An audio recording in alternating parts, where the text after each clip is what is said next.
Morning student, आज का अपना टॉपिक नया अध्याय है एंजाइम। एंजाइम किसे कहते हैं? देखिए, जितने भी सजीव हैं उन सब में विभिन्न प्रकार की जैव रासायनिक प्रक्रियाएं होती रहती है। उन जैव रासायनिक प्रक्रियाओं में दो प्रकार की क्रियाएं होती है। एक वह क्रिया जिनमें ऊर्जा की आवश्यकता होती है, अपचयन अभिक्रियाएं कहलाती है। एक वह क्रिया जिसमें ऊर्जा निष्कासित होती है, उपचय अभिक्रिया कहलाती है। और आप लोगों को पता है इन दोनों अभिक्रियाओं को हम संयुक्त रूप से उपापचय अभिक्रियाएं कहते हैं। तो इन जैव अभिक्रियाओं को संपन्न करवाने के लिए क्या होता है कि अभिकारक के अणु आपस में क्रिया करते हैं और क्रिया करके क्या करते हैं, उत्पाद का निर्माण करते हैं। तो दोनों या दो से अधिक जितने भी अभिकारक है, अभिकारक का मतलब जो आपस में क्रिया करने वाले हैं, उन अभिकारकों को क्रिया करने के लिए कुछ ऊर्जा की आवश्यकता होती है या वो सक्रिय होते हैं, तब क्या करते हैं, आपस में क्रिया करते हैं। तो उनको क्रिया करने के लिए आवश्यक जो ऊर्जा होती है उस ऊर्जा को कहते हैं सक्रिय ऊर्जा, अर्थात उन्हें सक्रिय करना पड़ता है और वो सक्रिय होके और फिर आपस में क्या करेंगे, क्रिया करेंगे और क्रिया करके उत्पाद का निर्माण करेंगे। यहां पर जो अपन बात कर रहे हैं एंजाइम की, एंजाइम क्या है?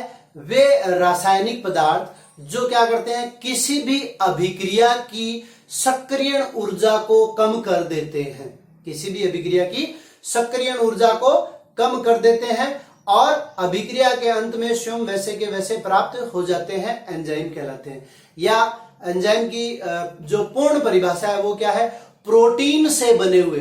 अब चूंकि क्या कर रहे हैं, जैविक अभिक्रियाओं को उत्प्रेरित कर रहे हैं, इसलिए इनको हम क्या कहते हैं, जैव उत्प्रेरक। क्या है? जैव उत्प्रेरक या बायो कैटलिस्ट। ये कोशिकाओं के अंदर पाए जाते हैं जहां भी इनकी आवश्यकता होती है, जैसे माइटोकॉन्ड्रिया श्वसन से संबंधित एंजाइम है वो माइटोकॉन्ड्रिया में पाए जाते हैं। प्रकाश संश्लेषण से संबंधित एंजाइम है वो क्लोरोप्लास्ट में पाए जाते हैं। हालांकि कोशिका के बाहर भी ये विभिन्न प्रकार की परिस्थितियां, अम्लीयता, क्षारीयता, पीएच, दाब, तापमान इत्यादि पर क्रिया करते हैं। लेकिन हम बात कर रहे हैं किसकी? जैविक अभिक्रियाओं की। ठीक है, जैविक अभिक्रियाओं को ये क्या करते हैं, उत्प्रेरित करते हैं। ठीक है, इसलिए इन्हें क्या कहते हैं, शॉर्ट में इन्हें जैव उत्प्रेरक भी कहते हैं।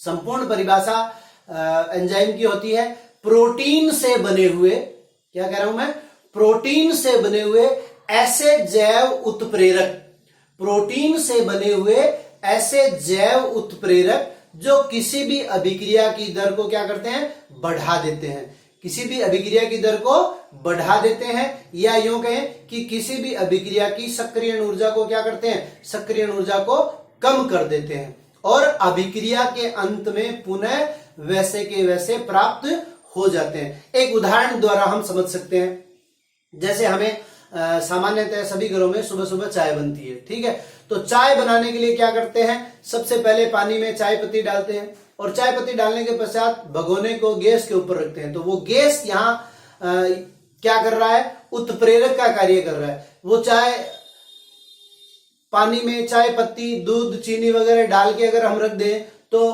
काफी लंबे समय तक 10, 15, 20, 25 घंटे पश्चात चाय बन सकती है। लेकिन जब हम उसको गैस पे या तापमान, निश्चित तापमान के ऊपर रखते हैं तो वह क्रिया तुरंत संपन्न हो जाती है। उसी प्रकार हम यह कह सकते हैं कि कोशिकाओं के अंदर भी एंजाइम वैसे ही उत्प्रेरक का कार्य करते हैं। लेकिन अगर एंजाइम न हो तो अभिक्रियाएं संपन्न भी नहीं हो पाती है, जैविक अभिक्रियाएं संपन्न नहीं हो पाती है। तो जैविक अभिक्रियाओं की संपन्नता के लिए या पूर्णता के लिए किसकी आवश्यकता है, एंजाइम की आवश्यकता है।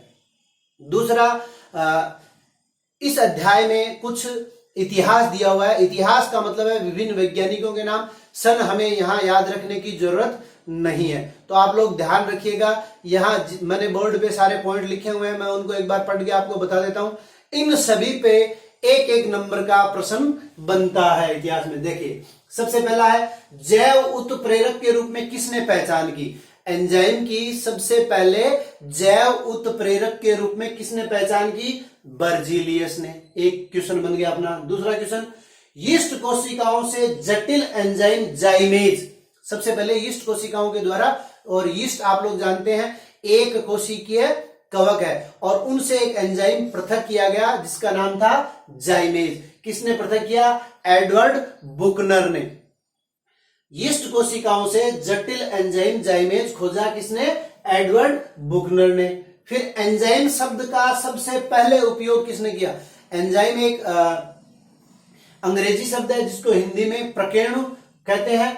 तो सबसे पहले इस शब्द का उपयोग किसने किया? विली कोहने ने। उसके बाद में आता है सर्वप्रथम यूरिएज एंजाइम का क्रिस्टलीकरण। आगे अपन पढ़ेंगे एंजाइमों की विशेषता, अर्थात इनको क्रिस्टलीय रूप में प्राप्त किया जा सकता है। सामान्यतः इनकी जो संरचना है वो कोलोइडल प्रकृति की होती है, लेकिन इन्हें क्रिस्टल रूप में भी प्राप्त किया जा सकता है। तो सबसे पहले किसने किया और कौन से एंजाइम को किया, यह भी एक प्रश्न बन सकता है। सबसे पहले किस एंजाइम का क्रिस्टलीकरण हुआ? तो यूरिएज नामक एंजाइम का क्या हुआ? सबसे पहले क्रिस्टलीकरण हुआ। किसका? यूरिएज का। और किसने किया? जेबी समनर ने किया। नेक्स्ट क्वेश्चन, समस्त एंजाइम रासायनिक दृष्टि से प्रोटीन होते हैं, सबसे पहले किसने बताया?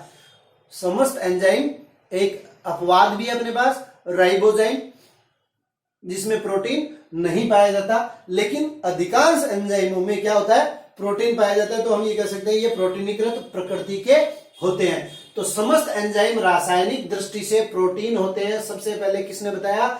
समनर और नॉर्थॉर्पे ने। एंजाइमों की प्रकृति जो है वो प्रोटीन होती है, सबसे पहले किसने बताया? समनर एवं नॉर्थॉर्पे ने। उसके बाद में 1947 में प्रोटीन संबंधी कार्य के लिए नोबेल पुरस्कार प्रदान किया गया था 3 वैज्ञानिकों को। कौन कौन से? समनर, नॉर्थॉर्पे और स्टेनले। तो ये भी अपने को याद रखना है कि एंजाइमों के संबंध में प्रोटीनीकृत कार्य करने के लिए किसे नोबेल पुरस्कार से सम्मानित किया गया? समनर, नॉर्थॉर्पे और स्टेनले। और उसके बाद में जो अपन ने ऊपर चर्चा की कि अप्रोटीनीकृत एंजाइम, दो प्रश्न बनते हैं यहां पर भी। अप्रोटीनीकृत एंजाइम कौन सा है? राइबोजाइम। अप्रोटीनीकृत एंजाइम राइबोजाइम को किसने खोजा? शेक एवं अल्टमान ने। ठीक है, तो ये कुछ इतिहास संबंधी बातें होगी। 1 2 3 4 5 6 7 और इसमें लगभग अपने 10 एक नंबर के क्वेश्चन बनते हैं। हो सकता है इनमें से एक क्वेश्चन जो पिछली बार बोर्ड की परीक्षा में नहीं आया तो आपको वो प्रश्न इस बार मिल जाए। नेक्स्ट अपना टॉपिक है एंजाइम की संरचना। एक लाइन में बोल रहा हूं, बहुत ही महत्वपूर्ण लाइन है। सभी एंजाइम प्रोटीन होते हैं, लेकिन सभी प्रोटीन एंजाइम नहीं होती। अपन जानते हैं प्रोटीन किसे कहते हैं, पिछले साल अपन ने पढ़ा है। एमिनो अम्लों के समूह को प्रोटीन कहते हैं। ठीक है, एमिनो अम्लों के, और कितने? 20 प्रकार के एमिनो अम्लों के समूह को प्रोटीन कहते हैं। और ये एमिनो अम्ल आपस में पेप्टाइड बंध के द्वारा जुड़े हुए होते हैं। जब 20 प्रकार के एमिनो अम्ल पेप्टाइड बंध के द्वारा आपस में जुड़ जाते हैं तो उसे हम क्या कहते हैं? प्रोटीन कहते हैं। अब देखिए, सभी एंजाइम जो है वो प्रोटीन होते हैं, अपवाद को छोड़ दें अपन, जैसे अपन ने चर्चा की थी राइबोजाइम, जिसमें प्रोटीन भाग नहीं होता है। तो देखिए एंजाइम की संरचना के अंतर्गत क्या है कि ये वाला जो भाग है वो पूरा का पूरा क्या है? प्रोटीन है। और इसमें कुछ नॉन प्रोटीन या अप्रोटीन भाग भी पाया जाता है। तो इसको अपन कह देते हैं प्रोटीनीकृत भाग, प्रोटीनीकृत भाग। और ये दूसरा क्या हो गया अपना? अप्रोटीनीकृत भाग।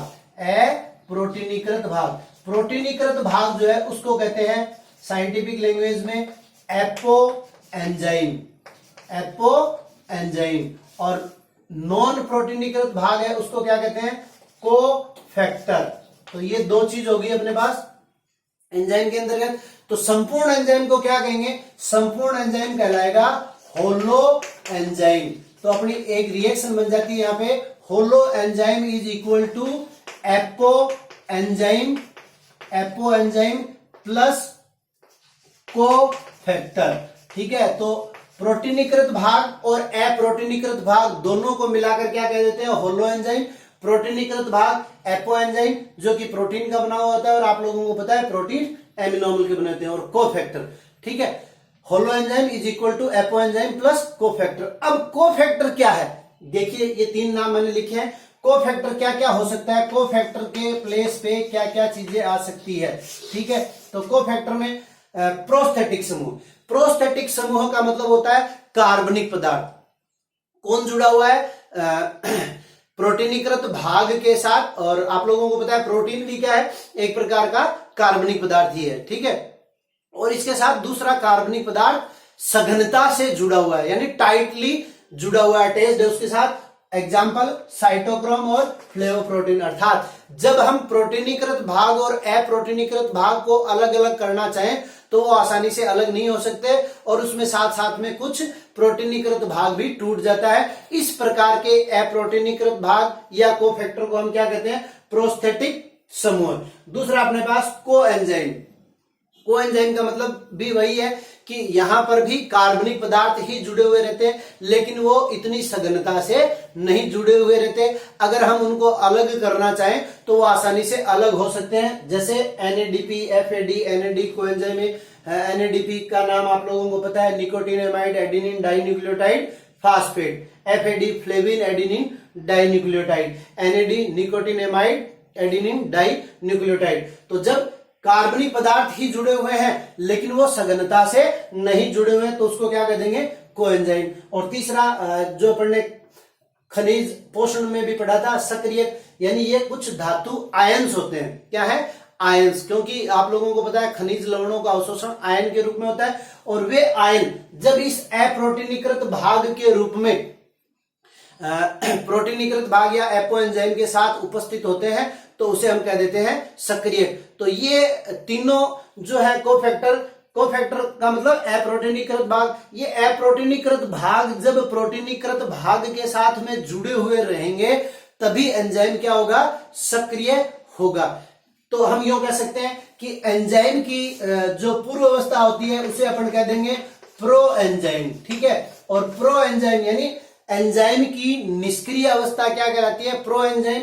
और जब इन्हें कोई उत्प्रेरक मिलता है, जैसे धातु आयन जुड़ गया या कोएंजाइम जुड़ गया या प्रोस्थेटिक समूह जुड़ गया, तब ये क्या हो जाएंगे, परिवर्तित हो जाएंगे किसमें, एंजाइम में, या यो कह देंगे इस सक्रिय पार्ट में। और फिर इसके पश्चात ये एंजाइम क्या करेंगे, क्रिया करेंगे। और क्रिया क्या है इनकी, आप लोगों को पहले बता दिया कि किसी भी अभिक्रिया की सक्रियण ऊर्जा को कम कर देते हैं या अभिक्रिया की दर को बढ़ा देते हैं, स्वयं अपरिवर्तित हुए बिना, या यूं कह सकते हैं कि ये अभिक्रिया के अंत में पुनः वैसे के वैसे प्राप्त हो जाते हैं।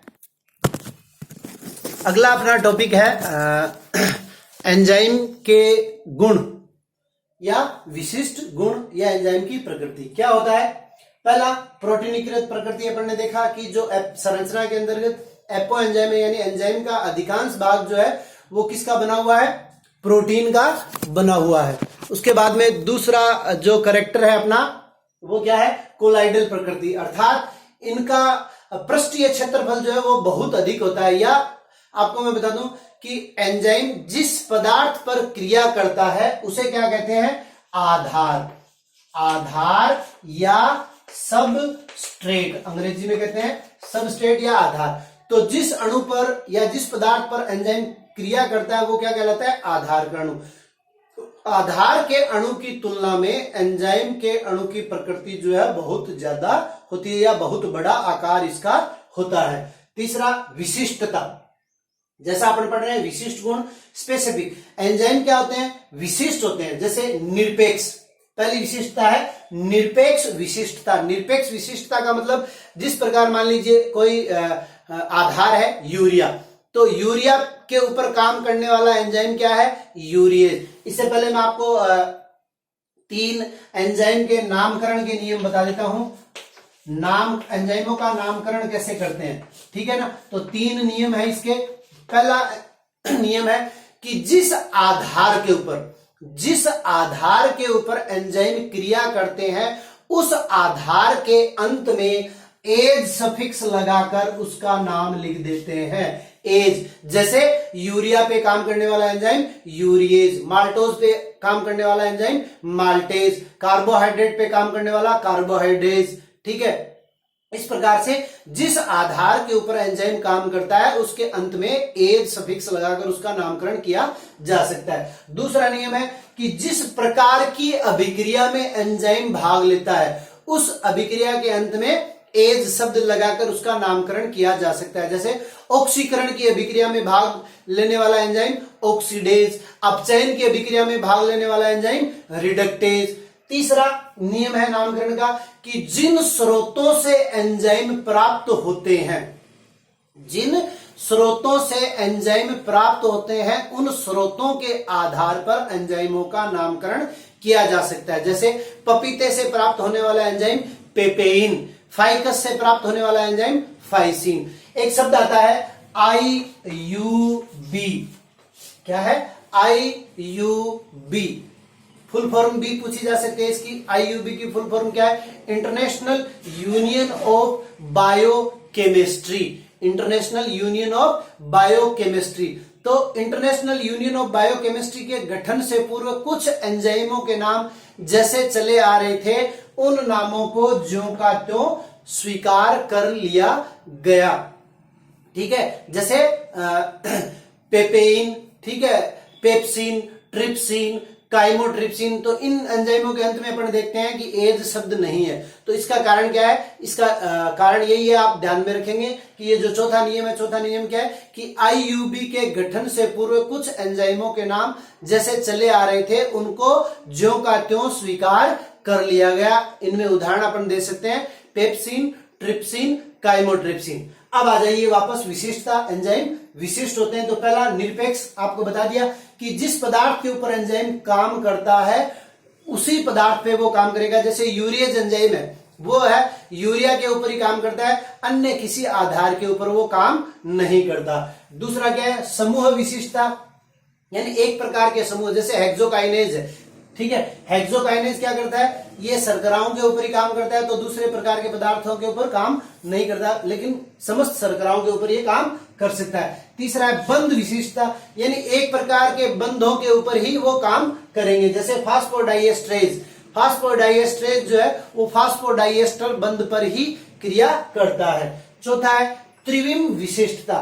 त्रिविम विशेषता स्टीरियोकेमिस्ट्री आप लोग पढ़ते हैं केमिस्ट्री के अंदर कि दो प्रकार के रूप होते हैं, एल रूप और डी रूप। तो इनमें जो एक रूप पे काम करता है वो उसी रूप पे काम करेगा, उसकी दूसरी जो त्रिविम संरचना है डी रूप है उसके ऊपर भी वो काम नहीं करेगा। जैसे उदाहरण के लिए amino acid oxidase, amino acid oxidase जो है वो इसके एल फॉर्म पर ही क्रिया करता है, इसके डी फॉर्म पर क्रिया नहीं करता। तो इस प्रकार से एंजाइमों की ये चार प्रकार की विशेषता है। उसके बाद में आप लोगों को मैंने पहले बता दिया वृहदाकार, एंजाइम का जो आकार होता है जिसके ऊपर ये क्रिया करते हैं, अर्थात सबस्ट्रेट के आकार की तुलना में इसका आकार बहुत अधिक बड़ा होता है, और जिस स्थान पर ये आधार से जुड़ते हैं वह स्थान भी क्या कहलाता है? इसमें सक्रिय सतह, यानी एंजाइम के अंदर एक से अधिक सक्रिय सतह या एक्टिव साइट पाई जाती है, और इन्हीं एक्टिव साइटों से वो क्या करता है? आधार के अणु के साथ जुड़ता है, जो अपन पढ़ेंगे एंजाइमों की क्रियाविधि में।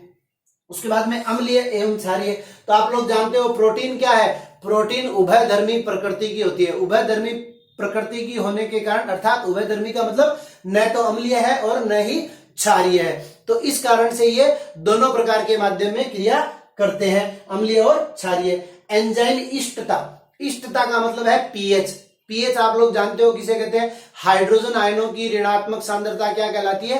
पीएच कहलाती है। तो एक विशिष्ट प्रकार की पीएच के ऊपर ही एंजाइम क्या होते हैं? सक्रिय होते हैं। सामान्यतः इसका मान जो है 5 से अपन कह सकते हैं 5 से 7.5 पीएच के ऊपर ये अत्यधिक सक्रिय होते हैं। हाँ, इससे कम या ज्यादा पीएच के ऊपर सक्रिय तो होते हैं, लेकिन इनके लिए जो अनुकूलतम इष्टता है वो 5 से 7.5 है। उसके बाद में एंजाइम संदमन, कुछ ऐसे भी पदार्थ होते हैं जो एंजाइम की क्रिया का विरोध करते हैं, एंजाइम की क्रिया का निरोध करते हैं, जैसे साइनाइड, विष वगैरह जो होते हैं उनको डालने से एंजाइम जो है वो मृत हो जाते हैं। तो ये हो गई अपनी एंजाइम के विशिष्ट गुण। इसके पश्चात इस अध्याय में अपने 2 टॉपिक बचे हैं, एक है मोड ऑफ एक्शन, एंजाइम की क्रियाविधि, और उसके पश्चात है एंजाइम की क्रिया को प्रभावित करने वाले कारक, जो कि हम कल पढ़ेंगे।